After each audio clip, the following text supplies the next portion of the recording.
بسم اللہ الرحمن الرحیم۔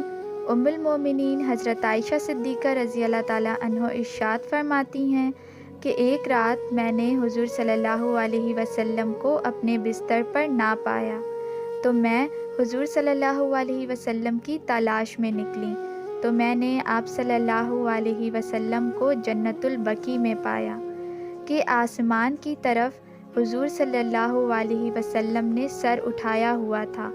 مجھے دیکھ کر حضور صلی اللہ علیہ وسلم نے فرمایا، اللہ تعالیٰ نصف شعبان کو آسمان دنیا پر جلوہ گر ہوتے ہیں اور قبیلہ کلب کی بکریوں کے جس قدر بال ہیں ان سے زیادہ لوگوں کی بخشش فرماتے ہیں۔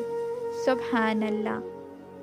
شعبان کی 14 تاریخ کو نماز عشاء کی ادائیگی سے پہلے جو کوئی 8 رکعت نفل نماز 2 رکعت کر کے اس طرح پڑھے کہ ہر رکعت میں سورہ فاتحہ کے بعد 5 بار سورہ اخلاص پڑھے اور صدیق دل سے اللہ سے گناہوں کی معافی طلب کرے اور آئندہ کے لیے توبہ کرے تو اسے معافی ملے گی انشاءاللہ۔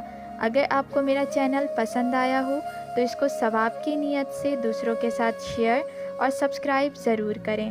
جزاک